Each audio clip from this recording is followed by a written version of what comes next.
Before NFP gold is approaching a critical level. और इस video में हम देखने वाले हैं कि मार्केट की डायरेक्शन क्या है, स्ट्रक्चर्स हमें क्या बता रहे हैं, और इसके अलावा according to the volume analysis on multiple time frames ऐसा कौन सा जोन आ रहा है जिसको मार्केट एनएफपी में यूज कर सकती है और कहां तक पॉसिबल टारगेट कर सकती है। इसके अलावा at the end of the video we will discuss कि जो हमारा वीकली एनालिसिस था प्रीवियस, उसमें हमें क्या लेसन देखने को मिला। तो वीडियो क्वाइट इंटरेस्टिंग और नॉलेजफुल होने वाली है, पूरा देखिएगा तभी आपको प्रॉपर अंडरस्टैंडिंग हो पाएगी। So, as always, this is my point of view, not a financial advice.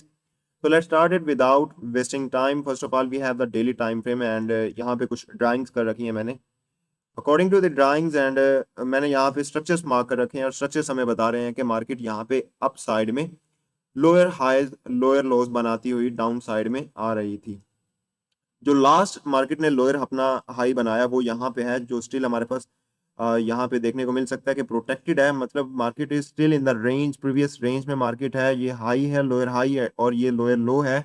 और according to the structure and direction हमें यही देखना चाहिए कि मार्केट यहाँ पे क्या करेगी, एक अपना अगेन एक lower high, new lower high create करेगी और डाउन साइड में यूं कंटिन्यू करेगी अकॉर्डिंग टू द स्ट्रक्चर। ये हमें स्ट्रक्चर बता रहा है और डायरेक्शन बता रही है। तो उसके मुताबिक मैंने यहाँ पे क्या कर रखा है कि मार्केट अपने एक्सट्रीम प्रीमियम एरिया में यहाँ पे फर्स्ट ऑफ ऑल चल रही है। अगर आप यहाँ पे फिबोनाची वगैरह लगाएं तो आपको पता चल जाएगा कि मार्केट यहाँ पे अपने एक्सट्रीम प्रीमियम एरिया में चल रही है। और यहाँ पे मैंने एक एरिया मार्क कर रखा है जो कि एसएनआर का की लेवल है।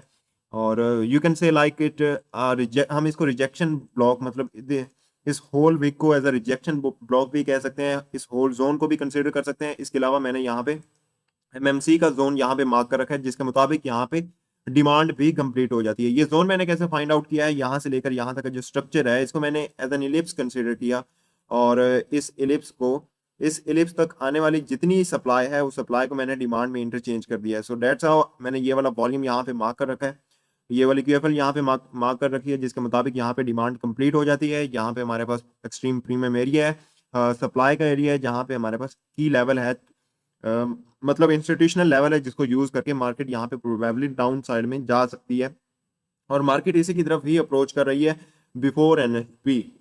इसके अलावा one more thing that is interesting वो ये है कि अगर हम सारे ब्रोकर्स पर भी देखें तो हमें देखने को मिल सकता है कि ये वाला जो एरिया मैंने, ये वाला जो एरिया या ये वाली जो लाइन मैंने मार्क कर रखी है, की लेवल मार्क कर रखा है, इसके बिलो में हमारे पास इस डेली की कैंडल की विक देखने को मिलती है। मतलब इस डेली की कैंडल ने इस एरिया को यूज नहीं किया।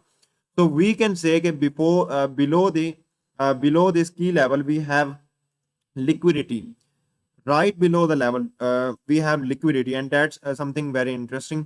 और ये मतलब आई वांट टू से कि ये इंटेंशनली जो मार्केट मेकर्स हैं या जो स्मार्ट मनी है उन्होंने इंटेंशनली ये वाला एक लेवल छोड़ा हुआ है to sweep this liquidity in the future. Like market इसको अप्रोच कर रही है तो इसकी लेवल में मतलब ये वाली लिक्विडिटी फीड की जा रही है। मोर ओवर हाँ, यहाँ पे भी अच्छी खासी बाय साइड लिक्विडिटी मार्केट ने स्वीप की है। सेल साइड लिक्विडिटी भी है। डायरेक्शन को देखें तो मार्केट ने अपनी इंटरनल लिक्विडिटी को स्वीप किया है, अपने की लेवल को टैप करेगी और यहाँ से इसे यहाँ पे अपनी सेल साइड लिक्विडिटी को यहाँ से अप्रोच करना चाहिए। अब कितना डाउन साइड में जा सकती है वी विल डिस्कस दैट। मतलब हमारे पास जोन आ चुका है। अब इस जोन को एक्स्ट्रा कॉन्फिडेंस के लिए 4 आवर टाइम फ्रेम पे अगर हम स्ट्रक्चर्स को सॉल्व करें तो यहाँ पे मैंने एक लाइन ड्रा कर रखी है या एक एरिया ड्रा कर रखा है जिसको मार्केट ने 2 दफा मतलब यहाँ से रिजेक्शन ली है। यहाँ पे मार्केट ने हेजिडेंसी शो की, यहाँ पे भी मार्केट ने यहाँ से रिजेक्शन शो की। मतलब दिस इज समथिंग जिसके बिलो में मार्केट ने काफी देर कंसोलिडेट किया, रेंज किया, अपने वॉल्यूम को बिल्ड किया। ठीक है, अक्यूमुलेशन वी कैन से कि इसके बिलो में मार्केट ने काफी ज्यादा देर एक्यूमुलेशन किया है। और अकॉर्डिंग टू द एमएमसी हम यहाँ पे क्या करने वाले हैं कि हमने यहाँ पे एक एरिया मार्क कर रखा है जहाँ पे मल्टीपल टाइम्स या मैक्सिमम हमारे पास यहाँ पे मार्केट ने टैप किया है और फिर वहां से मार्केट ने अपसाइड में ब्रेकआउट दे दिया। तो यहाँ पे क्या देखने को मिलता है कि इस के इनसाइड में जो मैक्सिमम मार्केट ने मैक्सिमम जो डिमांड है बिल्ड की है, मैक्सिमम जो डिमांड का वॉल्यूम है हमारे पास वो हम यूज कर सकते हैं, जो कि मैंने यहाँ पे मार्क कर रखा है। और इसको हम as a B R demand, मतलब जब इस लाइन की एक प्रॉपर ब्रेकआउट आया, सिग्निफिकेंट ब्रेकआउट आया, तो हम सेम डिमांड को यहाँ से यूज कर सकते हैं, जिसके मुताबिक हमारे पास exactly inside of the daily zone, जो हमारे पास डेली का जोन आ रहा है उसके इनसाइड में हमारे पास यहाँ पे एक विद डिफरेंट लॉजिक हमारे पास यहाँ पे जोन आ रहा है। इसके अलावा हम एक और यहाँ पे अप्रोच देख सकते हैं, वो ये है कि यहाँ से लेकर यहाँ तक हमारे पास एक कंसोलिडेटेड वे में मार्केट ने मतलब एक सेम वे में एक स्ट्रक्चर बनाया हुआ है। हम कह सकते हैं कि यहाँ से लेकर यहाँ तक का जो होल स्ट्रक्चर ये एक सेंट्रल एरिया है, और इस सेंट्रल एरिया तक आने वाली जितनी सप्लाई है हम उस सप्लाई को डिमांड में इंटरचेंज भी कर सकते हैं, जिसके मुताबिक तो अगर हम देखें यहाँ इस स्ट्रक्चर तक आने वाली जितनी सप्लाई है उस सप्लाई को हम डिमांड में इंटरचेंज करें, वहां से जहां से हमें ब्रेकआउट देखने को मिला, तो वो हमारे पास ये एरिया आ रहा है जिसके मुताबिक हमारे पास यहाँ पे डिमांड कंप्लीट हो चुकी है। देखो इसी जोन को ही पहले मार्केट ने यूज किया है, और ये वाला जोन हम कह सकते हैं कि स्लाइटली बिलो में है, तो इसको मार्केट यूज कर चुकी है। इसके अलावा there is one more logic जो हम यहाँ पे यूज कर सकते हैं, उसमें हमारे पास देखने को मिलता है कि यहाँ से लेकर यहाँ तक की जो हमारे पास प्रीवियस डिमांड है ये स्टिल मार्केट ने अभी तक रिपीट नहीं की, मतलब ये वाला वॉल्यूम अभी तक मार्केट में पेंडिंग है जो मार्केट ने रिपीट करना है। यहाँ पे हम एक्सपेक्ट कर रहे थे समवेयर हेयर, तो यहाँ पे इसका 50% यूज किया, यहाँ पे हम एक्सपेक्ट कर रहे थे लेकिन मार्केट ने इसको यूज नहीं किया। यहाँ पे हमने मार्केट को विद डिफरेंट लॉजिक सॉल्व किया था, उसके मुताबिक एग्जैक्टली मार्केट ने हमें रिजल्ट दिया। इन शॉर्ट मैं कहना चाहता हूँ कि ये वाला जो वॉल्यूम है स्टिल पेंडिंग है, और मार्केट ने जब यहाँ से ब्रेकआउट दिया है तो हम इस सेम वॉल्यूम को यहाँ से यूज कर सकते हैं, जिसके मुताबिक हमें पता चल रहा है कि सेम वॉल्यूम में मार्केट यहाँ पे अप्रोच कर रही है। मतलब डेली के मुताबिक भी हमें पता चल रहा है कि यहाँ पे डिमांड कंप्लीट हो रही है, 4 आवर के दो लॉजिक्स के मुताबिक हमें पता चल रहा है कि यहाँ पे डिमांड कंप्लीट हो रही है। इसके अलावा यहाँ पे हमें वही सेम डेली का जो लेवल है ये देखने को मिल रहा है, जिसको हम रिफाइन कर सकते हैं 4 आवर टाइम फ्रेम पे यहाँ पे। इसके अबव में ये हमें देखने को मिल रहा है, we can consider this candle, ये जो हमारे पास बुलिश कैंडल है इसको ऑर्डर ब्लॉक कह सकते हैं, और ये वाला जो लेवल है ये इस ऑर्डर ब्लॉक की ओपनिंग है। और जो ऑर्डर ब्लॉक होता है उसकी ओपनिंग, उसकी क्लोजिंग और जो उसका सेंट्रल एरिया होता है, डेट आर द साइकोलॉजिकल और समथिंग इम्पोर्टेंट जिसको मार्केट रिस्पेक्ट करती है। तो हम डिफाइन कर सकते हैं इस लेवल को, यहाँ पे सेम जोन में हमारे पास आ रहा है, मतलब दो लेवल्स आ चुके हैं रिफाइंड वे में सेम जोन में, जिसके मुताबिक हमें पता चल रहा है कि यहाँ पे डिमांड कंप्लीट होती है, और पॉसिबली एनएफपी में यहाँ से हमें डाउन साइड में मूव देखने को मिल सकता है। अब कितना मूव देखने को मिल सकता है वो भी हम देख सकते हैं, जैसे कि हमने यूज किया है यहाँ से लेकर यहाँ तक की इनसाइडर डिमांड को एज अ बीआर डिमांड। तो जब हमने इनसाइडर बीआर डिमांड को, मैक्सिमम डिमांड को यूज किया है, तो हम इस कंसोलिडेशन में जो हमारे पास मैक्सिमम इनसाइडर सप्लाई है उसको भी हम यूज कर सकते हैं। तो उसमें हमारे पास आ रहा है कि यहाँ से लेकर यहाँ तक की जो हमारे पास सप्लाई है ये बहुत ज्यादा इंपॉर्टेंट है। वो क्यों इंपॉर्टेंट है? क्योंकि जब भी मार्केट ने एक सिग्निफिकेंट एक्सपेंशन दी है डाउन साइड में, मतलब ये हमारे पास एक एक्सपेंशन है, उसके बाद ये एक्सपेंशन है हमारे पास, ये हमारे पास डाउन साइड में मूव है, तो हम देख सकते हैं कि मैक्सिमम टाइम जब भी मार्केट ने इस कंसोलिडेशन में मूव दिया है तो सेम वॉल्यूम में यहाँ पे देख सकते हो, यहाँ पे देख सकते हो, और यहाँ पे देख सकते हो, सेम वॉल्यूम में मार्केट ने यहाँ पे इनसाइड में मूव दिया है। तो फर्स्ट क्यूएफएल जो हमारे पास आ रही है, जिसके मुताबिक हमें पता चलता है कि जो हमारा फर्स्ट टारगेट होना चाहिए इस जोन को यूज करने के बाद, वो समवेयर हेयर इस क्यूएफएल के मुताबिक, मतलब जहां पे भी हमारे पास इस जोन पे बॉडी देखने को मिलती है हम इसको वहां से लगा सकते हैं और उसके मुताबिक अपना टारगेट वगैरह देख सकते हैं। दूसरा जो अप्रोच है वो ये है कि यहाँ से लेकर यहाँ तक की जो हमने सप्लाई है जिसको डिमांड में इंटरचेंज किया है, जब हमने डिमांड में इंटरचेंज कर लिया है तो सेम सप्लाई को हम एज अ सप्लाई भी यूज कर सकते हैं, जिसके मुताबिक मैंने यहाँ पे ये क्यूएफएल रखी हुई है ऑलरेडी, जिसके मुताबिक ये वाली सप्लाई हमारे पास सेकंड जो टारगेट है वो ये हो सकता है यहाँ पे।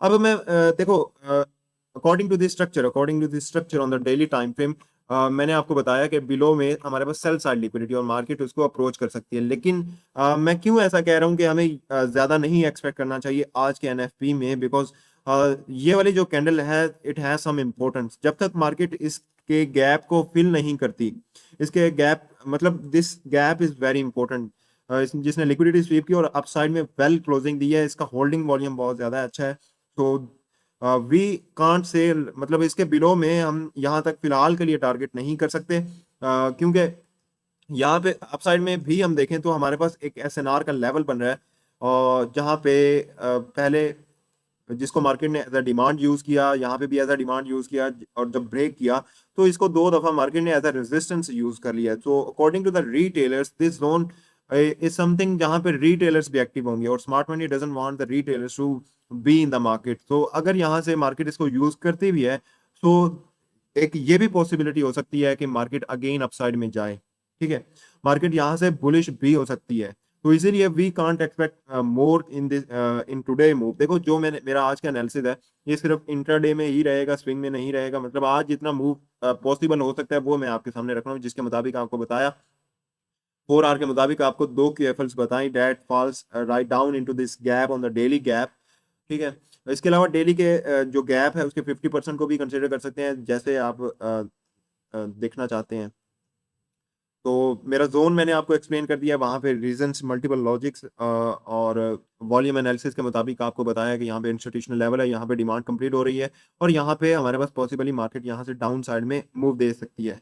अब देखो जैसा कि बहुत ज्यादा अच्छे मोमेंटम के साथ मार्केट अप साइड में जा रही है और बिल्कुल भी हमारे पास फिलहाल के लिए इंटरनल में या लोअर टाइम फ्रेम पे मार्केट ने बिल्कुल भी स्ट्रक्चर वगैरह शिफ्ट नहीं किया, तो वी कैन से कि ये हमारे पास एक रिस्की सेटअप भी हो सकता है, क्योंकि मार्केट स्टिल बुलिश, मार्केट हमारे पास स्टिल बुलिश है। लेकिन हम यहाँ पे बाय का भी प्लान नहीं कर सकते, क्योंकि प्रीवियस स्ट्रक्चर के मार्केट प्रीमियम एरिया में है और प्रीमियम एरिया में हम बिल्कुल सोच भी नहीं सकते कि मार्केट को हम यहाँ पे बाय करेंगे। तो अगर हमें यहाँ पे कंफर्मेशन वगैरह देखने को मिलती है लोअर टाइम फ्रेम्स पे, तो हम यहाँ पे डाउन साइड में देख सकते हैं। और अगर कंफर्मेशन वगैरह नहीं देखने को मिलती तो they can be also possibility कि मार्केट यहाँ से डायरेक्ट भी डाउन अप साइड में सॉरी जा सकती है। तो ये था मैंने मार्केट स्ट्रक्चर्स को एक्सप्लेन किया, डायरेक्शन को बताया और पॉसिबल जो जोन्स है और वहां से कितना टारगेट एक्सपेक्ट कर सकते हैं, ये चीजें मैंने एक्सप्लेन की। अब इसके बाद हम देखेंगे कि जो हमारा प्रीवियस एनालिसिस था उसमें हमें क्या लेसन देखने को मिलता है। तो first of all we have the monthly time frame, जहाँ पे मंथली के टाइम फ्रेम पे हमें देखने को मिलता है कि मंथली कैंडल क्लोज हुई, उसके बाद हमारे पास अप साइड में एक इनएफिशिएंट डिलीवरी थी।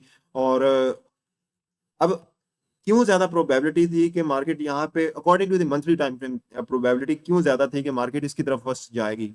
वो इसलिए क्योंकि मार्केट ने यहाँ पे बहुत अच्छे वॉल्यूम के साथ डाउन साइड में कैंडल क्लोजिंग दी है। और जब भी मार्केट एक बड़ी कैंडल देती है, डाउन साइड में आ रही हो, एक बड़ी कैंडल देती है, डेट शोज के जो मार्केट मेकर्स हैं या जो मार्केट ड्राइवर्स हैं उन्होंने अपना जो मैक्सिमम वॉल्यूम था, पेंडिंग वॉल्यूम था, वो अपना एग्जीक्यूट कर दिया है। अब वो रिट्रेस कर सकते हैं या पुल बैक वगैरह दे सकते हैं, तो इसके मुताबिक हमें यही चीज पता चलती है। सेम वे में अगर मार्केट बुलिश हो और एक बड़ी कैंडल दे दे तो वो भी हमें यही बताती है कि मार्केट अब एक पुल बैक वगैरह दे सकती है या इस तरह की कोई सिचुएशन वगैरह बना सकती है। क्योंकि ये वाली कैंडल जो हमारे पास रिटेलर्स होते हैं उनको ट्रैप करने के लिए बनती हैं, बड़ी कैंडल्स जो कहते हैं कि मार्केट के अंदर स्ट्रेंथ है और मार्केट यहाँ से अच्छा खासा शार्प फॉल दे सकती है। देखो शार्प फॉल वगैरह या कंटिन्यू करती है लेकिन आफ्टर पुल बैक्स। तो ये हमारे पास एक लेसन है कि मार्केट ने अपसाइड में आई है। ठीक है, फीलिंग भी आ रही थी कि इतनी बड़ी कैंडल के बाद हमारे पास डोजी बनी है, तो यहाँ से नेक्स्ट कैंडल एक बुलिश बन सकती है right into this inefficient delivery. देखो मार्केट का मूव करने के दो पर्पस होते हैं। फर्स्ट पर्पस हमारे पास जो आता है वो हमारे पास होता है कि मार्केट ने लिक्विडिटी को हंट करना होता है। जहाँ पे लिक्विडिटी होगी, liquidity acts as a fuel, जहाँ पे लिक्विडिटी होगी मार्केट उसी डायरेक्शन में जाएगी। और दूसरा जो पर्पस होता है वो इनएफिशिएंट प्राइस डिलीवरी होता है, मार्केट उसकी तरफ जाती है एफिशिएंट बनाने के लिए। मतलब एक जो इम्बैलेंस होता है उसको बैलेंस करने के लिए, प्राइस कहीं पे भी इम्बैलेंस है तो उसको बैलेंस करने के लिए प्राइस वहां पे दोबारा जाती है। तो सेम केस यहाँ पे हमें देखने को मिल रहा है। इसके अलावा जो हमारे पास वीकली टाइम फ्रेम पे हमारे पास एक लेसन है वो ये है कि यहाँ पे हमने डिस्कस किया था कि हैमर एक ऐसी कैंडल है जो टॉप से गिरा रही है। ठीक है, अब अगेन बॉटम पे हमारे पास हैमर आ चुकी थी, तो हम एक्सपेक्ट कर रहे थे कि मार्केट यहाँ से डाउन साइड में जाएगी, लेकिन क्यों नहीं गई उसके पीछे हमें ये सीखने को मिलता है कि पहले जब भी हैमर बना तो हैमर का लो दो नेक्स्ट जो फॉलोइंग टू कैंडल्स हैं उनमें हैमर का लो स्वीप हो जाता था। यहाँ पे हैमर बना, नेक्स्ट टू फॉलोइंग कैंडल्स में इसका लो स्वीप हो गया। यहाँ पे भी हैमर बना, नेक्स्ट टू फॉलोइंग कैंडल्स में इसका लो स्वीप हो गया या सिग्निफिकेंट मूव दे देती थी नेक्स्ट टू फॉलोइंग कैंडल्स में। यहाँ पे हमारे पास हैमर बना है और इसकी जो दो फॉलोइंग कैंडल्स हैं वो तो बनी है, लेकिन उन्होंने ना तो एक सिग्निफिकेंट मूव दिया ना तो इस हैमर का लो स्वीप किया। That shows weakness.